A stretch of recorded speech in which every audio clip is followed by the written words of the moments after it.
Okay, well, hello everyone, and welcome to this webinar sponsored by ASPA's section on democracy and social justice, promoting ethical conduct in organizations. And this is part 4 of a 6-part DSJ series on ethics education.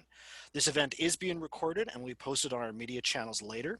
My name is Sean, and I serve as chair of the section, and I'm going to be remaining off camera for the duration of this event, which really makes editing the video easier. And also have to be joined today by DSJ's fabulous digital engagement coordinator, Parisa Vincent.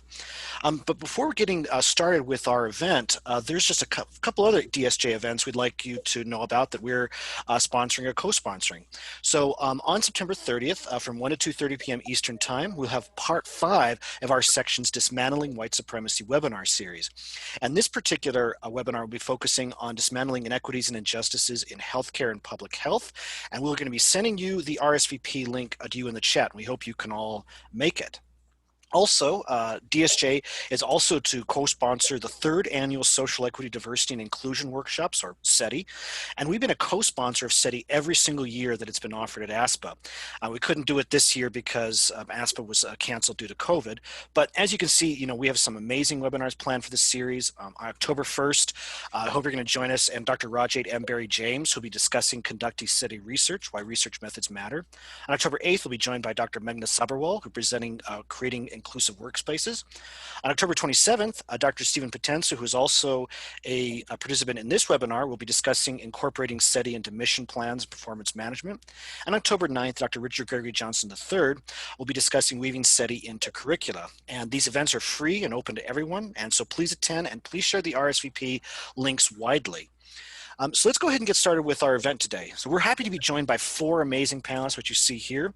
We have Dr. Kathryn Denhardt of Denhardt Consulting, Dr. Janiece Mackey of Young Aspiring Americans for Social and Political Activism, David Reed of the Center for Public Administrators, and Dr. Stephen Putansu of the Government Accountability Office. And I'm going to be keeping my opening comments to minimum so that there's more time for our panelists to discuss things. But we're going to be discussing ways and means to promote ethical conduct in organizations, especially to admit ongoing wrongs and take active steps to promote equity and justice, teaching strategies, and more. And as we find ourselves in the double pandemic of COVID-19 and racism, and as we face issues of lack of responsiveness to global climate change, and as many institutions continue to act in racist, white supremacist ways, the need for public service and public service ethics has never been more acute. So what we're going to be doing today is we're going to be starting with 3 questions we co-developed with the panelists. And panelists, please feel free to answer whatever order you want. And after this, we're going to be going to audience Q&A, and then the event will end at 2:30 p.m. Eastern Time. So without further ado, we're going to go ahead and get started with our first question, which I will also post in the chat. Let's just go ahead and do this. So to our panelists, why do ethical lapses occur in public service agencies, and what can agencies do to overcome such lapses?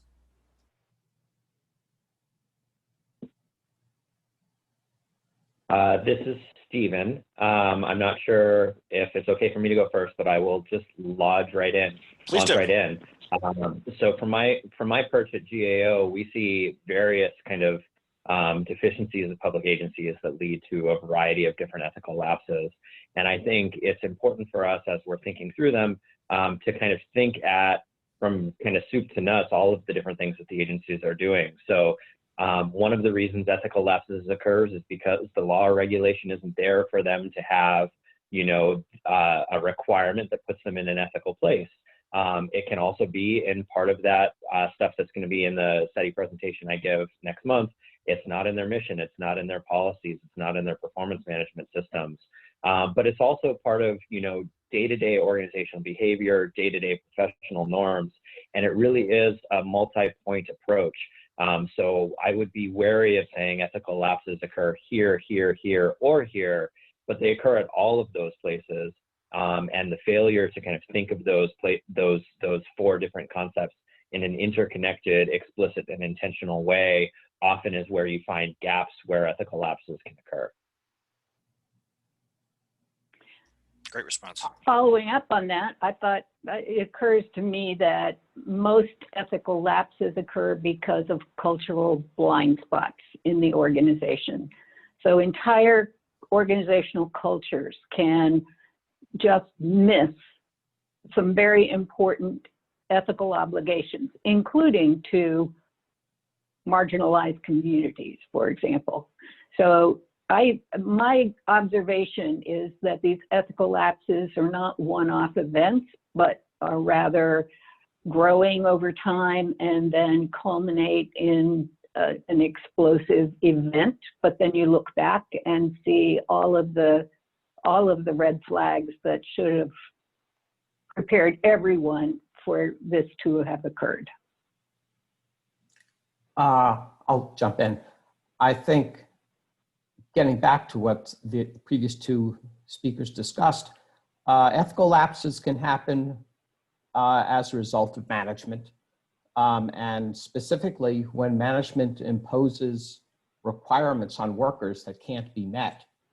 There was a study by Wang and Janiece of US Army officers, and they found that the officers were required to certify that they had met more requirements that could possibly be met. For example, they have to certify that their troops had completed a certain variety of training courses, which came to more days than were available for training.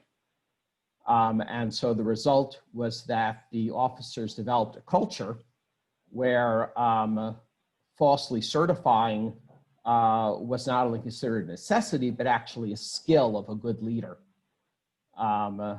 And as to what can be done to reduce the ethical lapses, in this case, Wang and Janiece had what seemed a very good idea, which was to monitor whether the officers met all these various requirements, not by having them self-certify, but by having third parties observe whether a sample of them had met the requirement and then reporting it that way.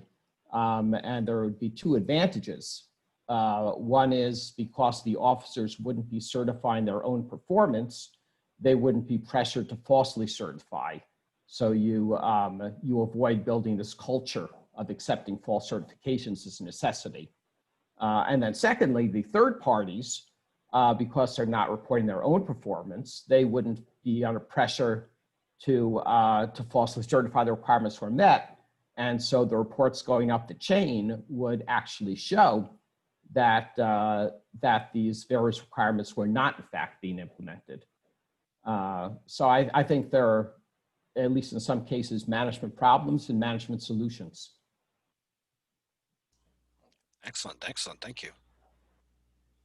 Yeah, just to build off of what my fellow panelists have spoken to, I just want to first acknowledge looking at the origin and the birth, right, and the genesis of such institutions. We have to name that not all, right, but many institutions oftentimes are built on white supremacy, right, and that has to be acknowledged.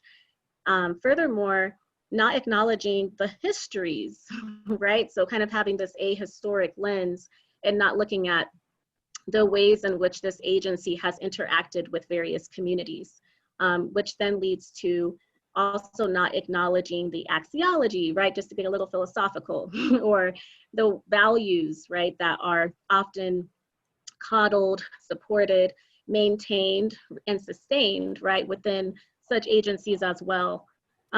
Another reason why lapses occur as well is oftentimes there's one size fits all type practices, neoliberal practices, right? So for instance, like a new ED comes in, right? A new leader comes in, and when there's not that acknowledgement of the genesis or the histories or her stories, their stories, and the ways in which this agency has interacted within the ecosystem, and then there's a desire to implement something new, it's hard for sometimes that something new to stick, right? Even if it is racially just or social equity oriented and minded, right?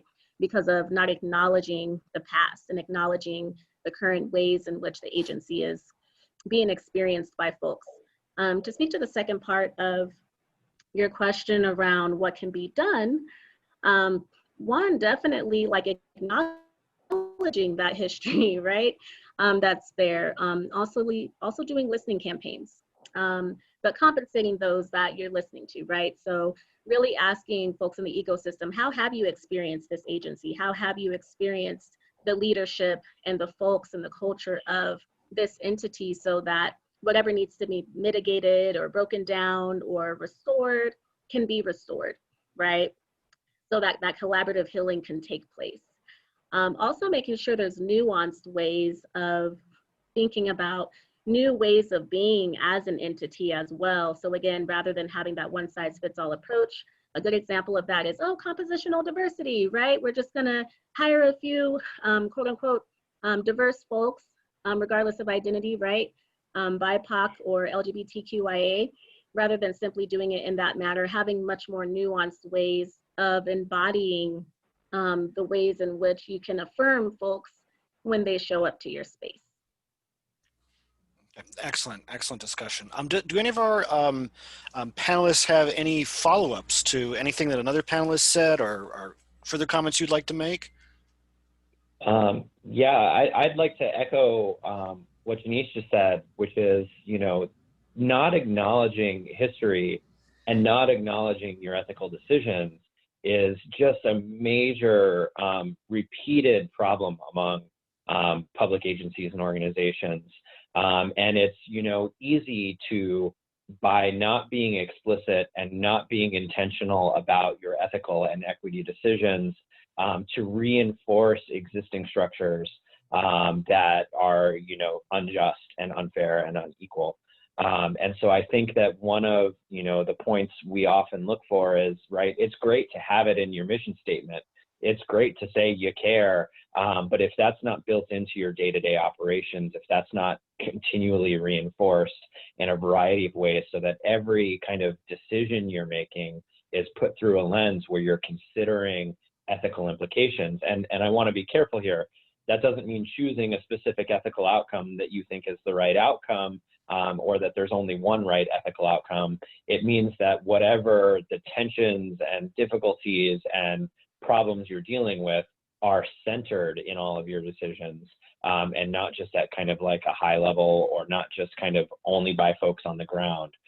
So that kind of continual reinforcement across levels of the organization, types of decisions and things that are happening, is critical to surface that history and deal with it, or at least start to deal with it, I should say.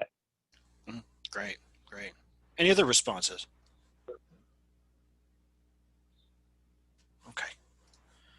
All right. Okay, let's go on to our second question. I think just nicely just builds on with the first one.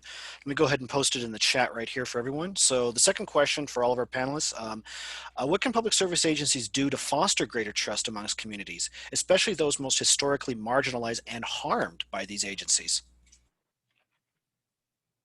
Well, I deal with that kind of issue every day because I'm a consultant who helps organizations do precisely those kinds of things.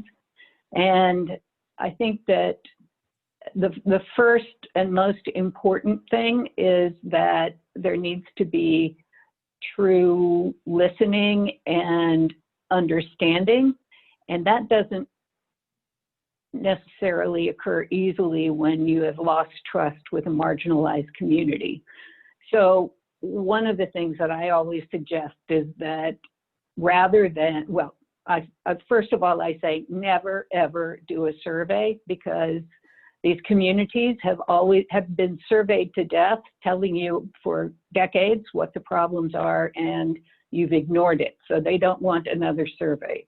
So start small. You're not going to rebuild trust with an entire community in one fell swoop.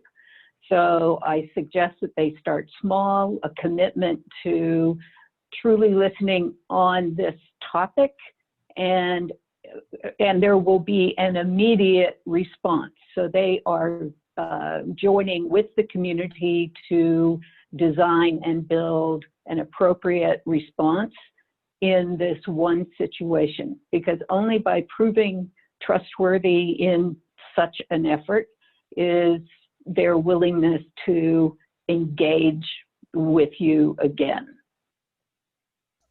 Okay, great. So that's my strategy. Great response. I'll follow up on what Kathy said about, if you want to be trusted, you have to prove you're trustworthy. I mean, the short answer to this question is, I don't know, it's not my field. The longer answer is, there's some promising research. There was a paper that was just published in Public Integrity where I guess Sean is one of the editors. And it was a paper by Bearfield, Maranto, and Wolf. And they compared cities on an index that included both the rate of homicides and the rate of police-related civilian deaths. And what they found out when they looked at this was, first of all, there is a positive correlation between homicide rate and rate of police-related civilian deaths. So this opposes the idea that there's a trade-off between suppressing crime and reducing police offenses against the civilian population. They were in fact positively related. And the authors hypothesize that the reason these are positively related is because police forces that are more professionalized both are more effective in reducing crime and are more effective in reducing the rate of police offenses against civilians. So the prescription they come up with is that there needs to be measurement and management of police offenses against civilians, along with the measurement and management of police effectiveness in reducing crime. And they point to programs like CompStat that police departments have used, sometimes with great success, to measure crime on an ongoing and detailed basis, and then use that measurement as a tool to improve their management in order to reduce it. And the suggestion here is that they should be doing the same thing alongside it with police aggressions against civilians, measure routinely and consistently, and use that as a basis for improving the management of the police department so as to reduce it. So I think it's just a fascinating study and a promising direction. Yeah, definitely. Dr. Mackey, Dr. Putansu? Yeah, sure, I'll go. I just first want to acknowledge that this is an ethics webinar, right? So I want to differentiate between morals and ethics, right? Ethics is really much grounded in governance, right? So we may have our own individual or group sort of ethos or values, right? But when we're talking about ethics, we're talking about other folks, right? We're talking about governance. So first, I think there has to be an acknowledgement of that, right? And teams have to acknowledge the difference between their own morals as well as kind of some of the conflation that happens with ethics, right? So we've seen a lot of problematic decisions, right? And behaviors where folks' individual values, right, seep into ethics and unethical type of behavior as well. So one, acknowledging that, constantly grappling with that, which leads to doing positionality work, right? So that really deep identity work, which we never arrive at, right? It's ongoing. It's something that has to happen all the time. So for a real practical example, within my nonprofit organization, YASPA, our team, we're always grappling together.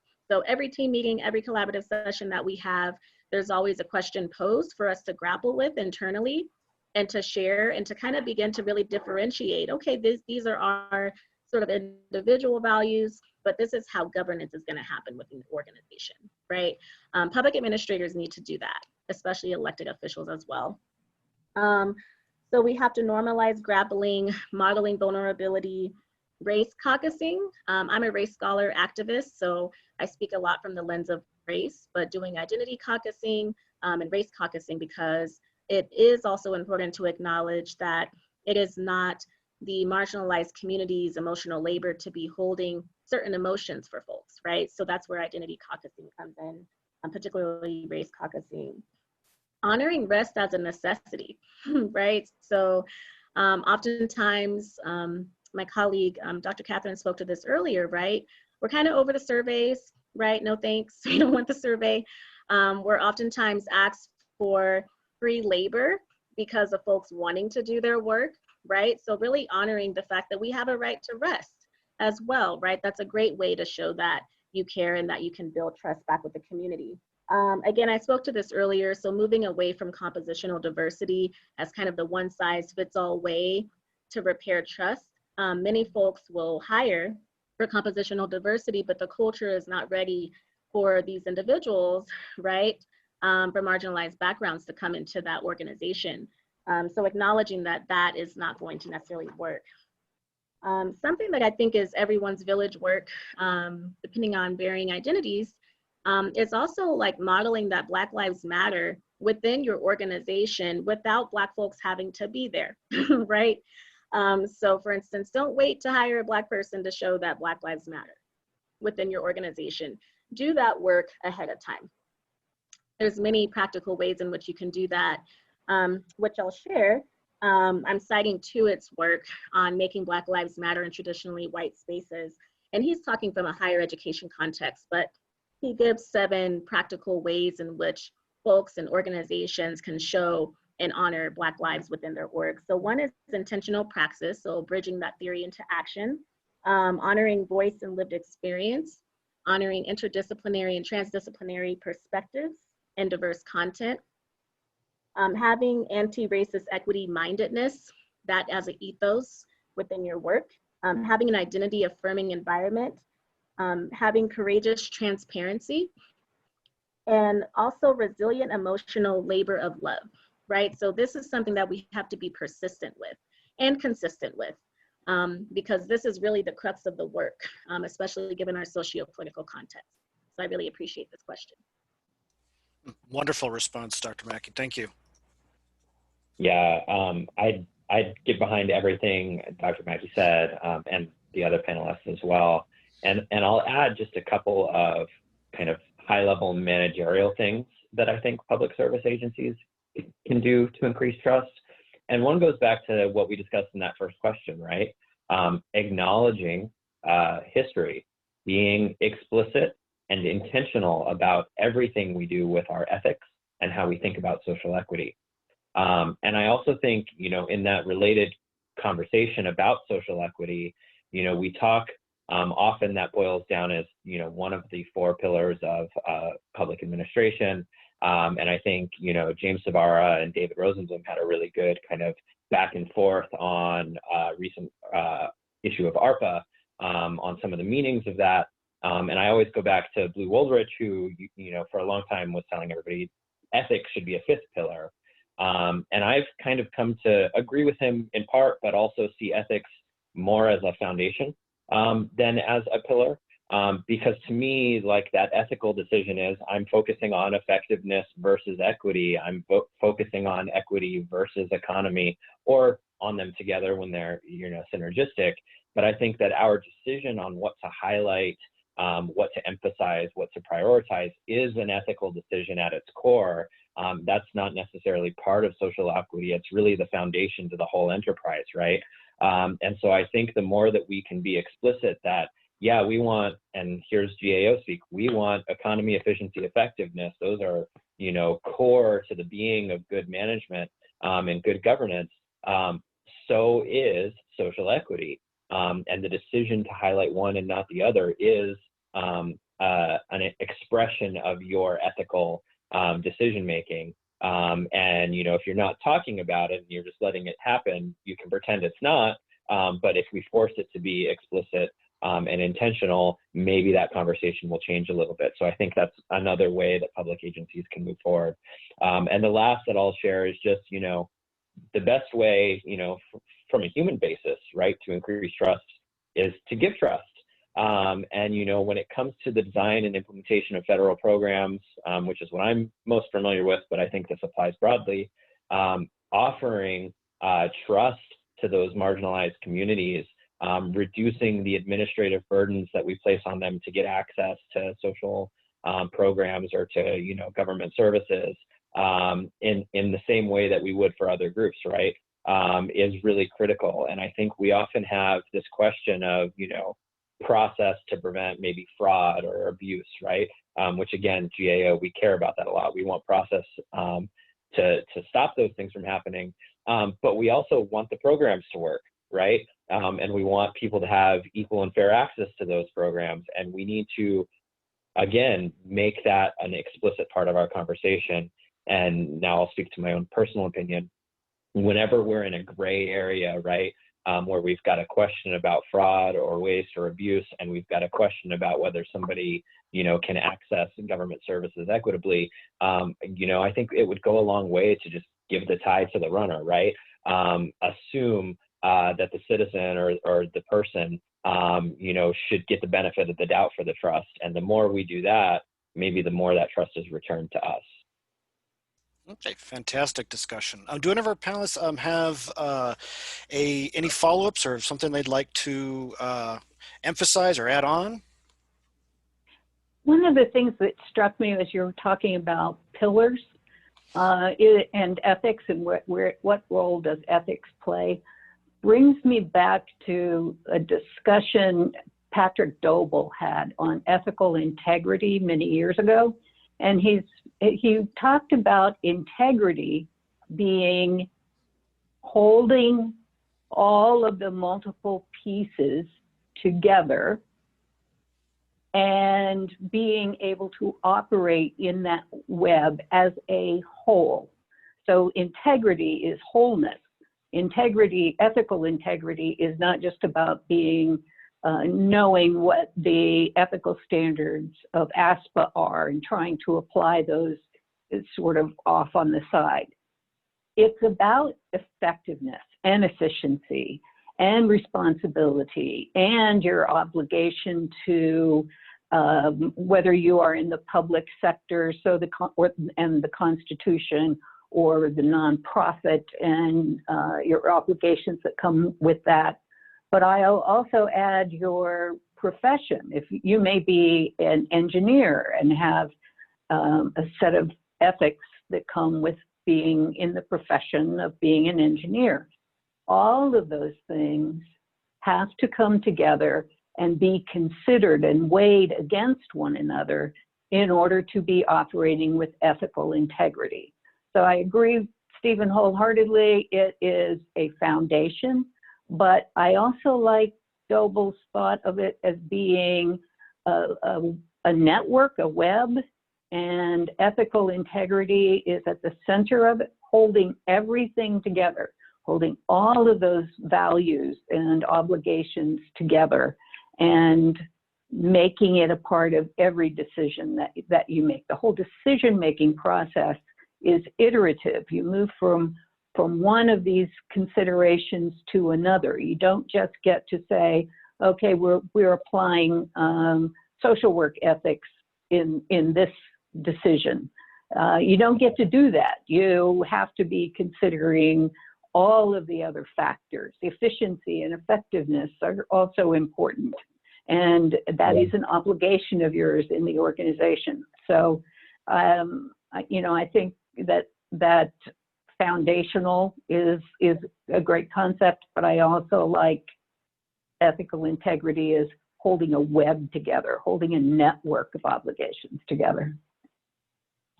Yeah, I love that imagery. And I think, for me, I want to go back and restate, like, this sounds a lot easier than it is, right? Because the engineer, or I'll use my own personal experience, the methodologists, the research social scientist people have a different set of professional ethics than the lawyers, right? Based on a conversation I had this morning in the agency. And so, for different situations and different contexts, different groups are going to come out on top, right? And so that's why I continue to emphasize, right, the importance of it being explicit and out there and visible and transparent, because it turns out, right, you get a new administration and new appointees, you get a new set of norms and ethical kind of definitions coming through from the new appointees, right? And so there has to be something in the organization that kind of holds that web together, as you were saying, and has, some ability for the organization and the public service and the agency itself to continue to kind of have a consistent, at least approach or visibility to ethics that enables them to continue even as ideologies may be shifting, or even as, who's in control may be shifting, in such a way that, those tensions can at least be made public, and therefore maybe less subject to brash and conclusive, norm breaking. Yeah, I really appreciate this discussion a lot, and what Dr. Putansu, has brought into the space as well with regards to that tension and it being difficult to operationalize this, because I will tell you, as a Black woman who runs a nonprofit organization and has a different way of knowing and seeing the world, right? That there is a tension oftentimes between this notion of what is effective or efficient and other ways of knowing, right? So unfortunately, there's this false dichotomy, right? Whereas we see kind of effectiveness really wrapped up in white norms, right? And white supremacy culture and other ways of knowing, right? Indigenous ways of knowing, other ways of knowing as ineffective, right? Or not efficient. But really just because it's not familiar, it doesn't mean it's not effective, right? So I would really encourage folks to really grapple with that and how that shows up.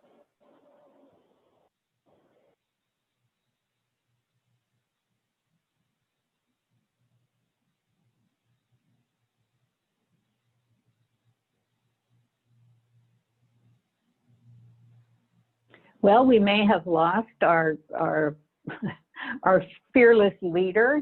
Oh, hello, everyone. Sorry about this. There little technicals. Apologize. So please, Dr. Denhardt, go ahead.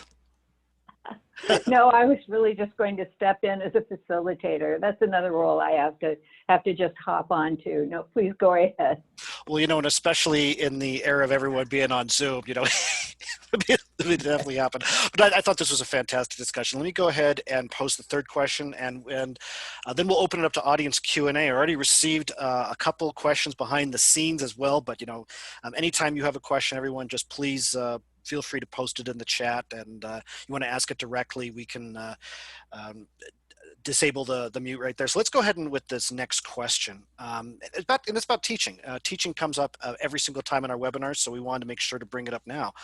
What is a strategy, whether in the classroom and or in public service agencies, to teach ethical integrity? I can start. Okay. I think it's important for teachers to show public sector workers effective ways for them to act on their ethical judgments in the workplace. If you look at the literature on organizational citizenship, you see that a big determinant of whether workers exercise voice in the workplace is whether they feel they have any control over what happens. If people think their only choice is either to go along with unethical practices or to resign, then they're likely to shrug and say it's above my pay grade. So I think it's important to show what people can do on the basis of their ethical judgments. And certainly part of that is people within organizations can try to provide better information to management so that management will act more in line with that individual's ethics. And in some cases that works. Sometimes people can persuade. But then a whole other set of actions people can take come under the rubric of what Rosemary O'Leary called guerrilla government. And that is workers acting independently of the management of their organization. One recent example was postal worker unions revealing actions that the post office was taking to cut back service, which could interfere with the handling of vote by mail ballots in the upcoming election. And there are, a wide variety of non-hierarchical actions that employees can take, which do not depend on convincing management, but maybe changing the conditions under which management is acting. Before the session, I sent Sean a list of teaching resources on different forms of non-hierarchical ethical action by workers, and maybe Sean can make that available to anybody who's interested who signed in for this webinar. Absolutely, we can definitely send all these resources to those who RSVP'd. Just really appreciate your collecting those and sharing those, David. David, I'm curious. Sorry, go ahead, I'm please. curious, David. What do you think about guerrilla government? I mean, one way to view it is if you are, let's say, the administration, which is being targeted with criticism from guerrilla government, you say, you know, I have a constitutional right to be leading the executive branch. But if you are someone who is within the post office who says this is obviously wrong and it's being used to undermine our voting system potentially, so it's incumbent upon me to let that word get out somehow. So just from your point of view, how do you help people identify when guerrilla government is the ethical thing to do and when it is just, when it is not? I'd say that it is always ethical for workers to take action that is within the law to try to make government behave more in accordance with their own ethics. I think that I do not agree with the idea of a unitary executive. I think that we come from a tradition in liberal democracy and in US government particularly that calls for a very elaborate web of checks and balances. And that includes the people who are working to do the work of government. So I do not think that the people working for government or a contractor or grantee owe it to be loyal henchmen of whatever officials are in charge at the moment. I think actions to make government act as they think is proper, again, if it's within the law, is always ethical. Okay, really interesting. So Dr. Mackey, Dr. Putansu, we have two things out there. We have about guerrilla government. We also have about teaching. You want to address one, the other, both? It's up to you, but they're going to be great conversations either way. So. Yeah, I'll respond a little bit to what was just said, and kind of, I think the same thing I said earlier about administrative burdens, I would take the same approach here, which is, when there's a whistleblower, tie goes to the whistleblower, right? There are going to be times where obviously whistleblowing is wrong.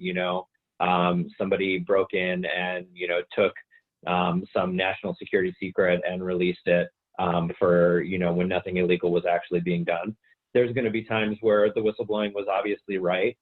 We've got a politician, taking money out of the treasury and putting it in their own pocket. Those are, really clear examples. But that's not always the case, right? Often there's one law that says, oh yeah, this looks like, a problem. And there's another law that says, oh, well, this looks like maybe it shouldn't be a problem. And in that gray area, I would tend to give deference to the person, adding to transparency, right?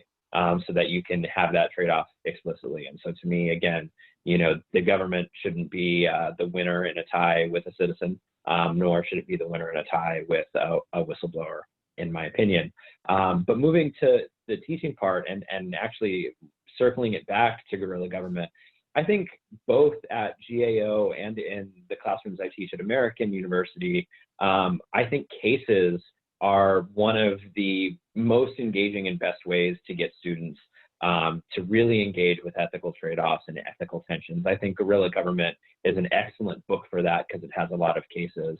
I also love to have students share their own, right? Everybody's had an ethical quandary, and so to get them to share it and then to dissect it through a couple of the lenses that we learn about and to be able to kind of think about trade-offs in a new and interesting way is often a really compelling way in the classroom.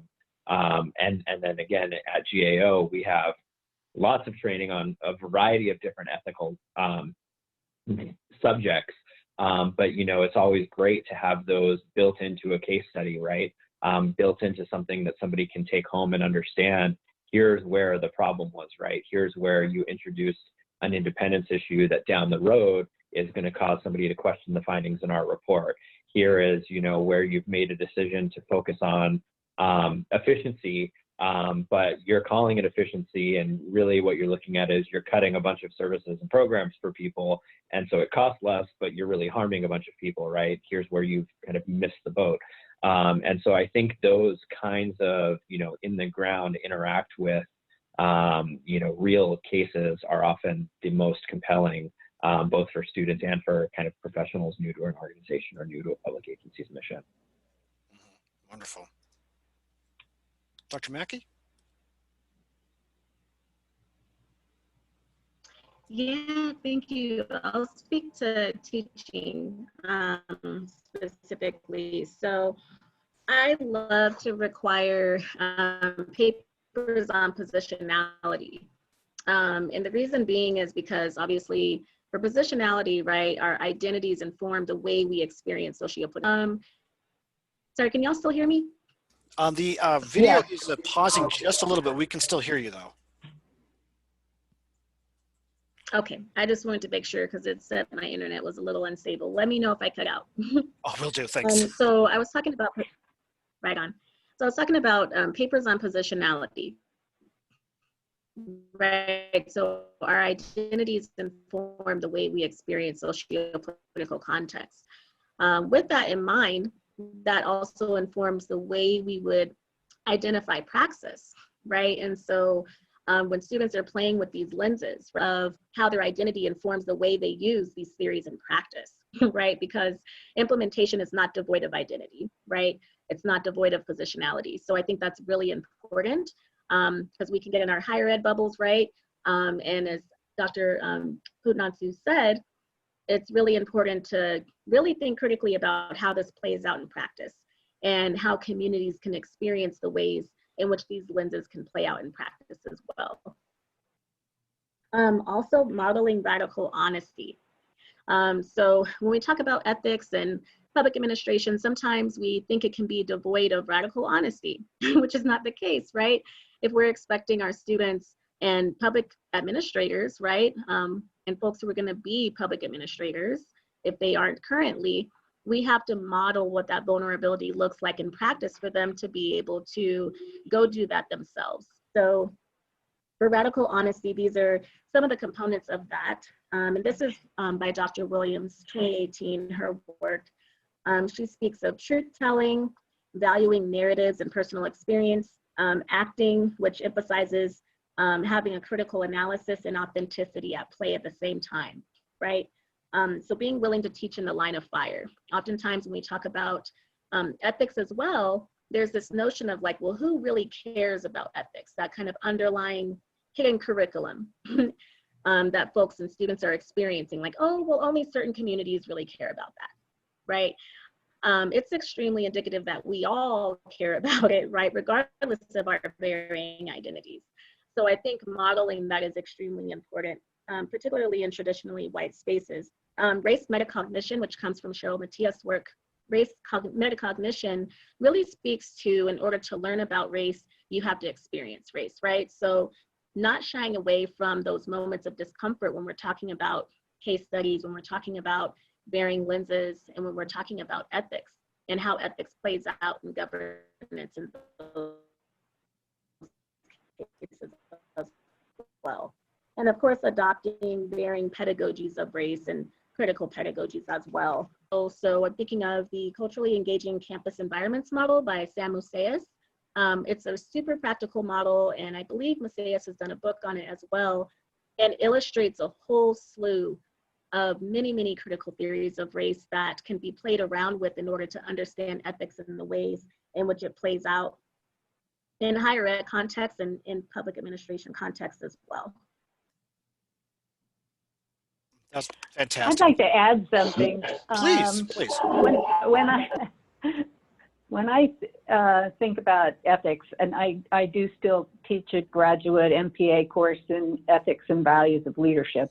And one thing that I have been using in the last several years is asking students from day one in the course to begin building layer upon layer, or putting on onion skins, depending on how you want, which one of these things you want to think about. But you start with your personal moral and ethical values. And Jim Svara, if you're still on here, I have them use your baseline code of ethics, and because I happen to use your text in that. So before they ever read anything in the course, before there's even mention of public sector ethics, they just, what values and morals and ethics guide your life? So they start using that.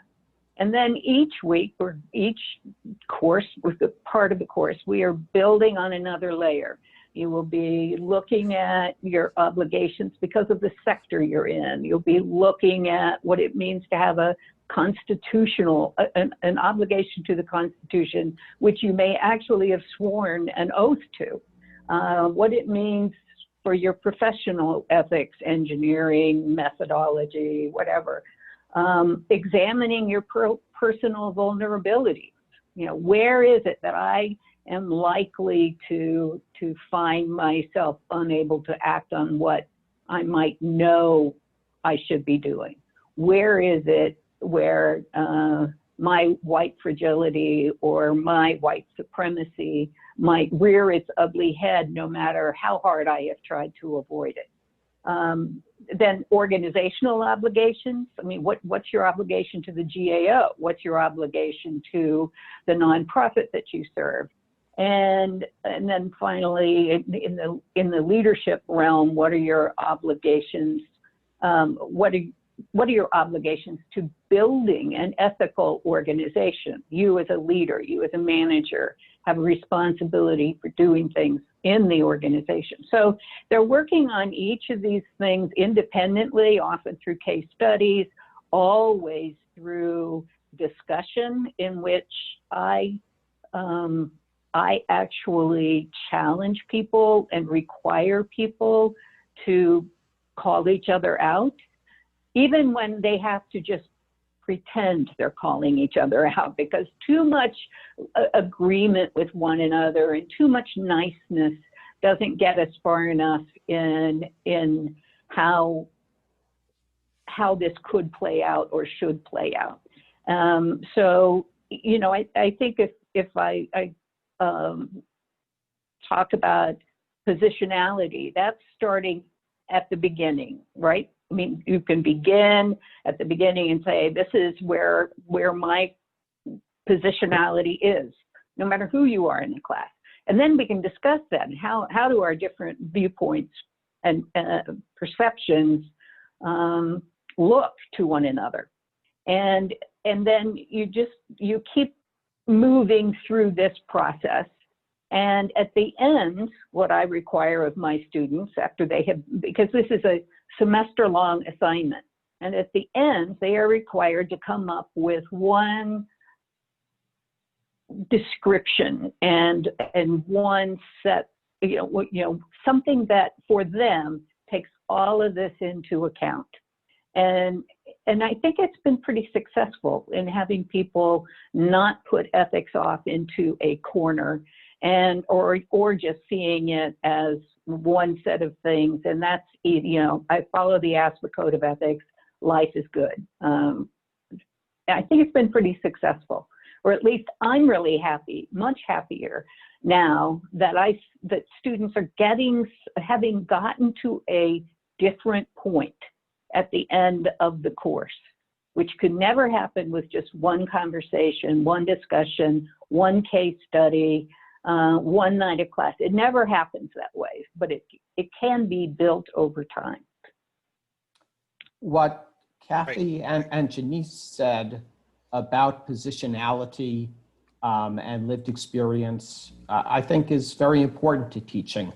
And I would hope that when people are being taught public administration, that they are pressured to consider seriously the experience and the feelings of people who might not be represented in a classroom and who we might disagree with. I think students need to consider that the people who are showing up for Trump rallies and refusing to wear masks and refusing to social distance, that these people have their own lived experience, have their own sense of grievance, and that if we are going to really understand society and how to administer programs on behalf of society, we have to, I think, understand people who we disagree with. Does anyone have any follow-ups to that? I actually wanted to follow up to something that Dr. Denhardt said prior. I love this description of your, ethics and leadership class. And in attending several of these DSJ, the Dismantling White Supremacy webinars, one of the things that has come up repeatedly is the idea that, social equity, ethics should be ingrained, integrated into every single class. It shouldn't be a one-off classroom. And I've always kind of been taken aback by that a bit, because I think it's more of a yes and. We need a dedicated time for it, and we need it to be integrated throughout. I looking back to my own education, I don't think I had either of those things, to be perfectly honest. I had one class in social policy, which got to some equity questions, but I had to search that out, and it was, an elective class. And I had administrative law, which, clearly has ethical implications, but that's not how it was, framed in its teaching. And I think now, where I am at American University, we're doing a lot more to think about social equity and ethics integrated into classes. And I think we're getting better at that. But on the whole, what I see, when I go to conferences or, all around, is that, neither of those parts, the class itself or the integration into the full syllabus or the full course curriculum, is really very far along or robust yet. And I think, we need to make whatever effort we can, to decolonize some of our syllabi and to think about, different experiences and perspectives, to bring in scholars from different areas. And so I know, I try to exhibit that when I'm teaching a course. I'm teaching policy analysis, which is a fairly straightforward technical, here are the steps to doing it. But every week on every topic, I'm bringing in, different scholars who write on ethics or equity issues, and bringing in those kind of perspectives to try and make sure that it's not just, well, here's, how you consider which criteria you want. Here's how you consider which methodology you want to choose. But what are the implications of that for the populations that you might be studying and for the results that you might get? And how do those, different methods and approaches and criteria reflect those different ethical and social equity values that might not have otherwise been named? And I think that, the more we can do that as a yes and, we can take, in my perfect world, we'd start off with Dr. Denhardt's course. We'd learn all about it. We'd be ready to think about ethics. And then as we got into the introduction to public administration, and we talk about Woodrow Wilson, and we talk about maybe some better replacements for Woodrow Wilson, that conversation is already set up and we can have it, right? I don't know that we're there yet or near there yet, but I think that that's kind of the trajectory I would aim for in teaching. Again, is, you know, get it directed, get it, you know, it deserves its own course, but it also ought to be part of everything, just as I was saying with the management, right? It's got to be integrated at every level. It's got to be explicit. And if it's not made explicit, if it's not made transparent, how are we ever going to reach? Great, great. Any other responses to that? Dr. I Mackey. appreciate the yes. Yeah, I really appreciate the yes and. I can't remember if I mentioned this in a prior panel, but I did my dissertation on Black undergraduate students navigating what I call the political science paradigm. And it wasn't a finding I was looking for, but what did come up is that there was a heavy reliance on ethnic studies professors and professors of color in order to even survive, right, the political science paradigm. And so, I mean, I think the same thing of public administration, right? We need to be mindful of public administration and public policy, political science included, right? That our students who are marginalized should not be having to rely on other faculty, right, to have some sort of respite space or reprieve, or to have their identities affirmed either. And so it's necessary on because it does also cause cultural taxation on faculty of color and faculty who specific research agenda is grounded in social equity, right? Or grounded in racial justice. So I appreciate that coming up. Excellent comment. Any other panelists? You have any follow-ups? Okay. So just one thing I was just reminded of, just to share with everyone. So there are some examples about weaving social equity throughout the curriculum, but also having a standalone course. So our section recently sponsored an editorial in the Journal of Public Affairs Education. I'm just sending you the link right there. It should be free access to everyone. And one of the things that's particularly in the second half of the piece are also some ideas for how to weave them throughout some core classes, but also some elective classes. And I'm just going to put a little plug right here. I'm also JPACE's case study editor. The subject of case studies came up a lot right here. If you have one that you would like to try out, you can submit it there. You can ask me so for you know, some feedback or to get that submitted, but I'd really like to see that.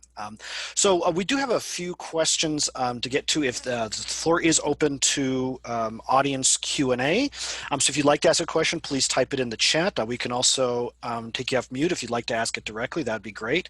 But we did have two questions to start with.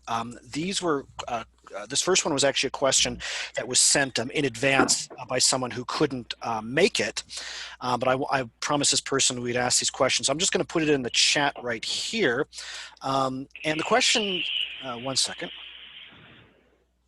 The questions are, if agencies are the perpetrators of inequities, how can we trust them to clean up their, just getting a couple feedback from someone. If agencies are the perpetrators of inequities, how can we trust them to clean up their own act? What can be done to promote ethical organizations if we cannot trust those agencies? I think that's the basic issue of democratic control of government. I think it's the general case that agencies should always be acting with public scrutiny and should be subject to public judgment. So I think action by elections to influence what elected officials are in place, action by the press to reveal what's going on, and as I alluded to before, actions by the people who work within the agency to oppose unethical actions by the management of the agency. I think the solution is that control has to be very multipolar. There was a wonderful quote in one of the Federalist Papers, I think maybe it's 52, ambition must be set against ambition so that the private interest of each individual serves as sentinel over the public good.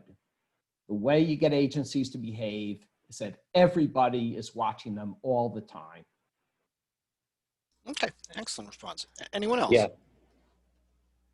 Yeah, I'd second what Dr. Reed said and kind of add to it, which is, you know, the idea that we're being kind of open, right, to the public, to being criticized or to being seen is really, really critical. But the other part of that that really speaks to the question is we have to be careful about this kind of unitary view, monolithic view of the government or an agency, because there are factions around it. There are factions within it. There are, you know, again, the methodologist versus the lawyer within GAO is a faction that changes the organization's ethics or that impacts the organization's ethics, right?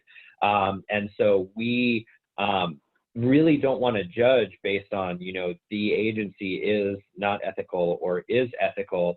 We want to really be thinking about continuous progress. We want to think about continuous reaffirmation. We want to think about making sure that we are always kind of transparent and explicit and intentional about our ethical decisions. Am I a broken record yet? Right? I've said the same thing on every question because I really do think that that's the core of it, right? We can't do this quietly. We can't do this invisibly. We have to be on our game all the time, and it needs to permeate everything we do. Wonderful response. Let me add just one more thing. I had an interesting experience because of the time we're in, when people, marginalized communities, are emboldened to speak up in ways that they have not been routinely emboldened to before. And I found myself listening to some of these conversations about the ethics in the classroom. I mean, you know, what was going on in MPA programs, for example, and just feeling horrified that I hadn't been doing some of the things that I needed to be doing. I mean, I could hear it, even though I thought I had been very sensitive to these things. So we can't always depend on a time like this when people are emboldened to speak up. One of the other things that came up that shocked me, because I rather like nice organizations where people are respectful of one another, but a group of students who were talking to us in the MPA program at the University of Delaware, where I teach, said that one of the problems, one of the reasons these things didn't get talked about enough in our program was because we were too nice.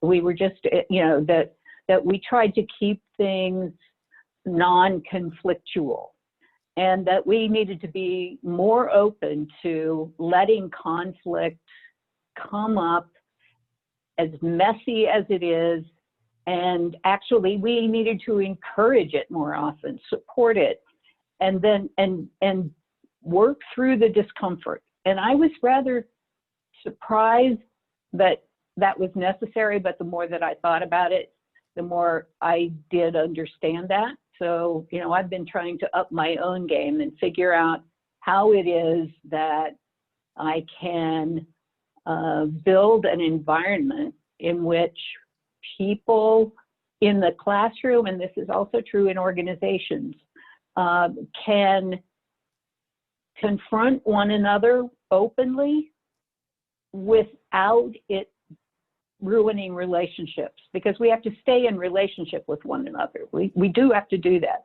But there is a downside that I don't think I always recognize in trying to keep the conflict from flaring up. In fact, in order to really continually address these issues, we probably have to let the let the conflict occur, maybe even stoke the fire a little bit intentionally if it doesn't come up automatically, but yet do that in a way where we can fight and make up. You know, as one of the students said, we fought like cats and dogs in the classroom and then all went out for a drink afterwards and we were fine. You don't do enough of that in the classroom. So I just think that that's something we have to take a look at and consider, because that was, I'm always being enlightened. I'm always finding out what could have been done better. And that's one of the things that I've learned most recently. Excellent response. Dr. Mackey. Yeah. Yeah, I'm really grappling with this, and I'm really thinking about this specifically as a nonprofit exec, right? So we've been hosting collaborative healing sessions with our students, which was asked for by our students actually. And we've also had to do this across the nonprofit sector as well, right? So this notion that was spoken to, right, of being in relationship with one another and knowing that we're gonna screw up at times, right? And how can we still be in relationship with one another, but really still acknowledge the harm that was done and healing. I'm saying collaborative healing because that means emotional work is required on both ends, right? So for instance, it's not my job, right, to do the emotional labor for like a white colleague, right, in doing her healing or their healing work, right? They have to contribute and play an active role in that. Something else that's coming up for me with this as well is who could potentially be first in the process.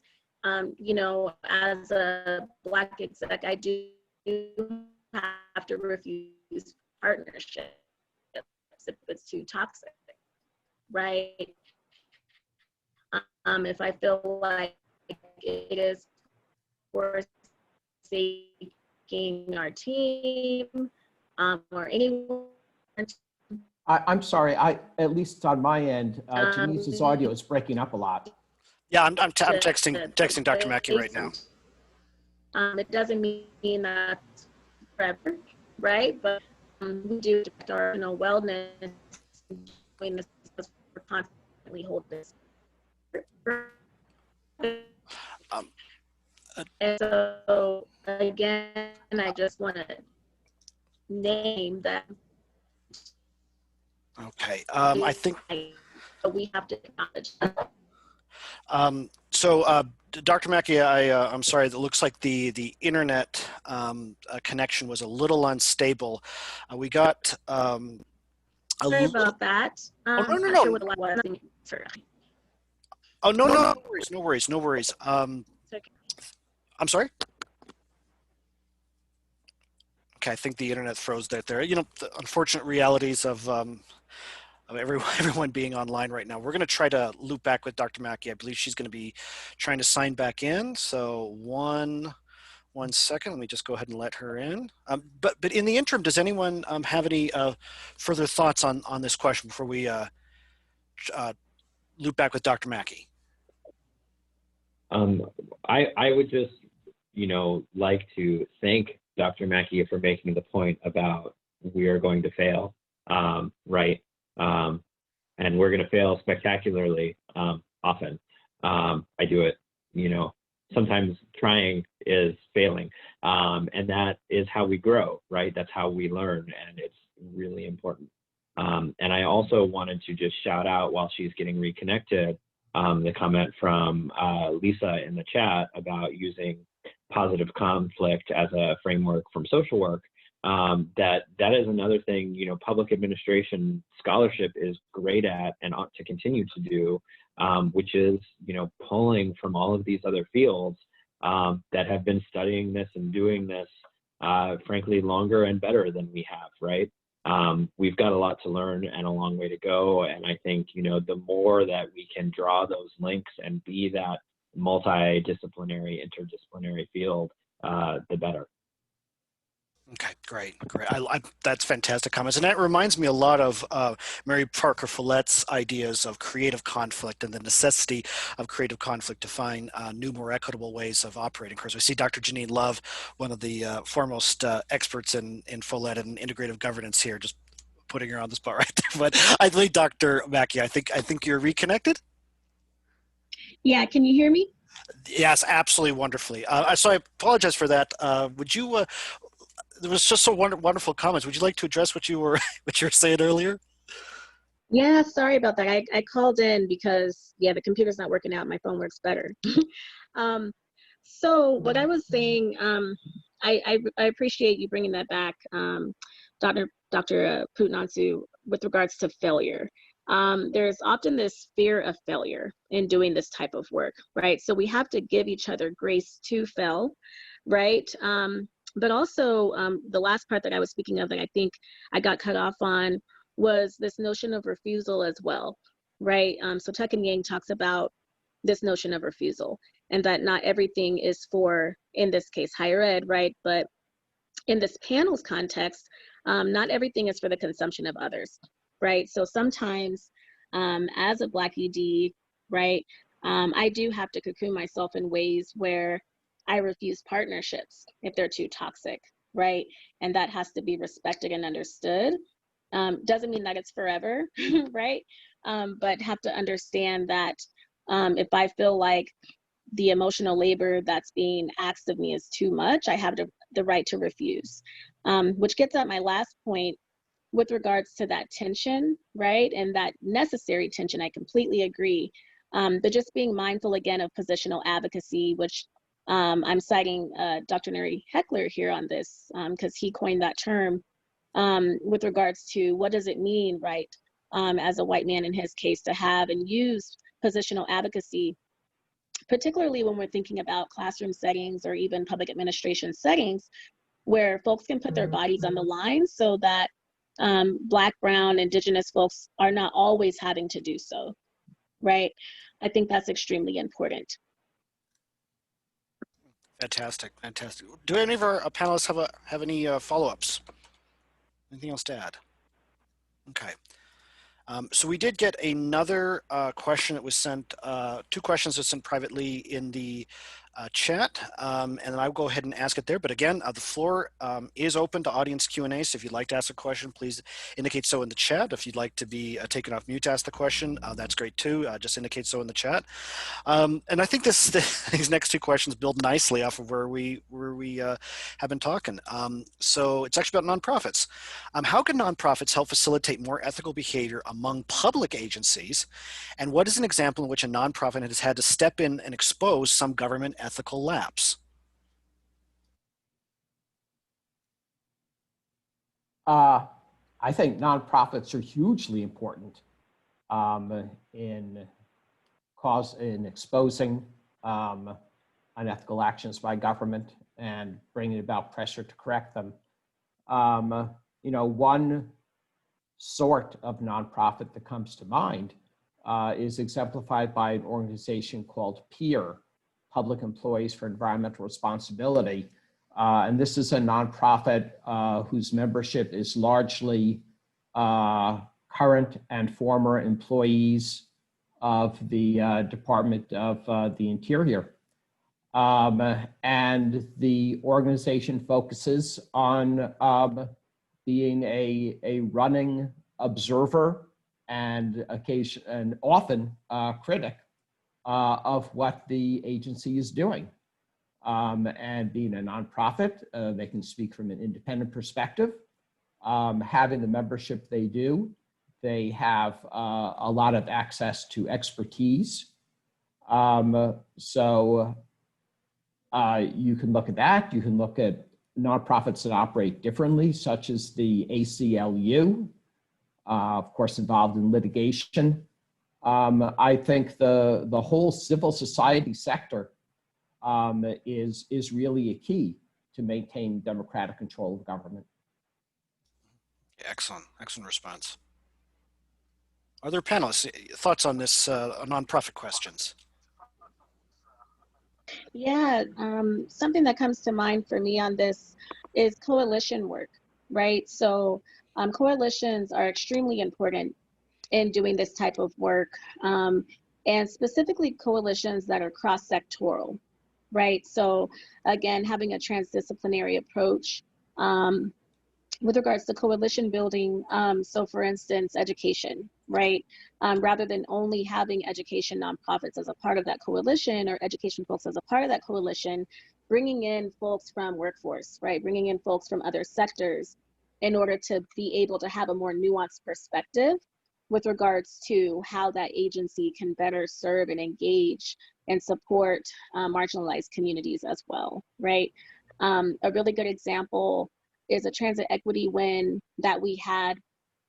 And I say we as in a big C community win because we didn't do it by ourselves. We particularly were bringing the youth perspective to how students were experiencing transit. And it was a coalition of us, of faith leaders, right? Both from the education sector, the nonprofit sector, from the workforce sector, of course, transit as well. And so we were able to get that win to have a youth pass program pass, which was a 70% discounted pass for students because of that cross-sectoral coalition work that occurred for years and years and years. I'd like to just support that. That cross-sectoral work and coalitions also provides cover for nonprofits that might be dependent on government funds or dependent on contracts with these government agencies that they want to criticize and have good reason to criticize, but they feel like they can't take that risk when it's just them. And so it's really valuable to have those coalitions develop and be the front. Everybody can support, but if your voice is just one of many, it's safer. That's a good point. And also getting back to what Janiece said, something that struck me in what you said, Janiece, is that forming and acting within coalition imposes a discipline on the participating organizations to consider their individual positions and to form common cause, which might not be the exact agenda of any single participating organization. So the coalition of nonprofits is doing some of the work that is typically ascribed to the political system, which is, forming aggregating interests in a way that can be pursued and implemented. Mm-hmm, mm-hmm. Great. Another point in that same vein is that, nonprofits and actually even, private sector contractors, right, can be the boots on the ground in many cases, and they can be responsible for the implementation of the programs, or in the case of, you look at like Edward Snowden, the private sector can be the whistleblower, in kind of pushing for ethical behavior. We won't get into, whether that was right or not. That's a question for my students.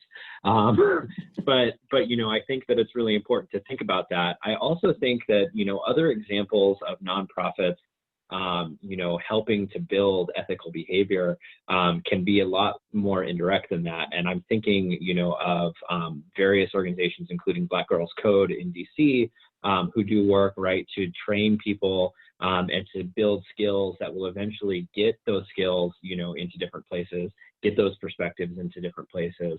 And, when there's, for example, a hackathon or some kind of open government innovation project, having those voices participating in the citizen kind of information and participating in the developing of the data, the developing of the apps, brings in those perspectives that might otherwise be missing in some of our, less diverse government programs.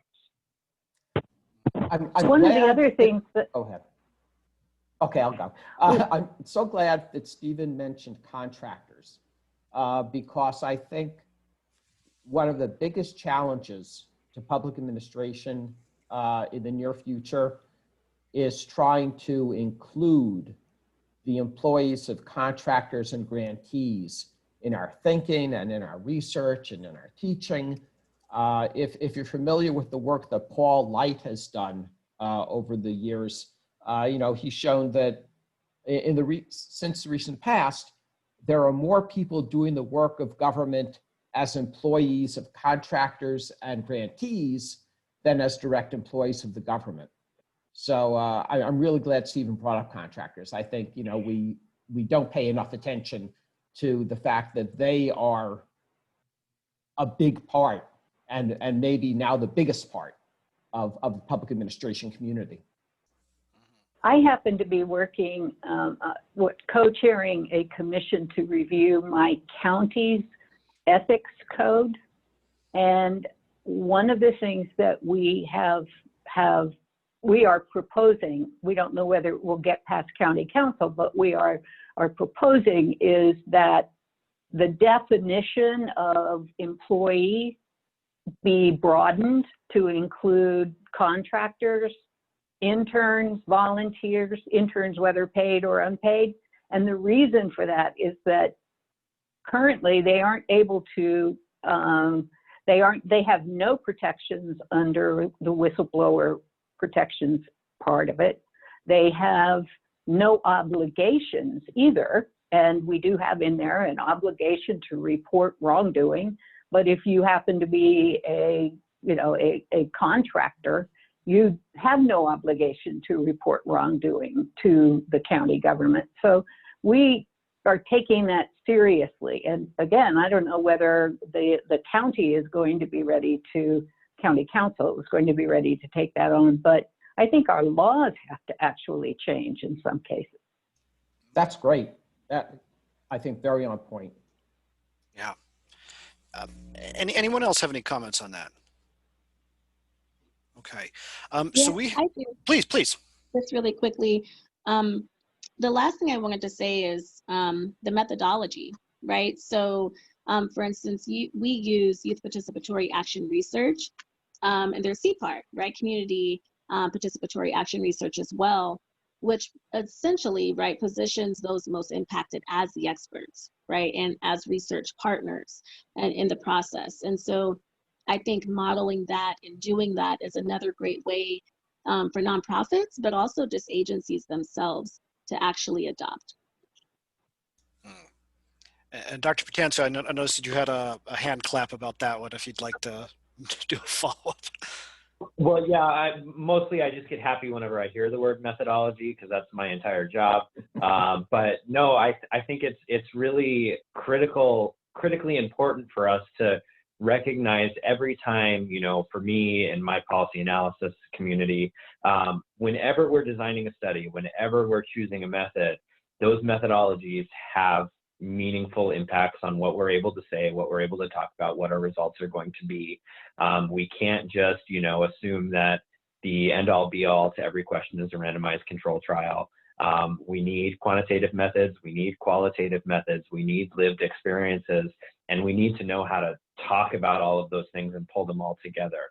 And so I think, we have fundamentally undervalued so many important methodologies for such a long time that it's just, there isn't a more important point in my head for any of that, in terms of understanding what we can accomplish and what we need to accomplish. Great. Okay, so we have about a little under 7 minutes left. So we have a question from Lisa Van Remdok, who was just chatting with her behind the scenes. I'll just go ahead and ask it for her on behalf. You can also see this in the chat. She says, some of my work is with our non-degree granting professional development programs. Our participants often have 10 to 15 plus years of experience in government and are not looking for another degree. Could you talk a bit about your thoughts on the unlearning that needs to happen? One way was mentioned in terms of creating a culture that supports failing in public. What else?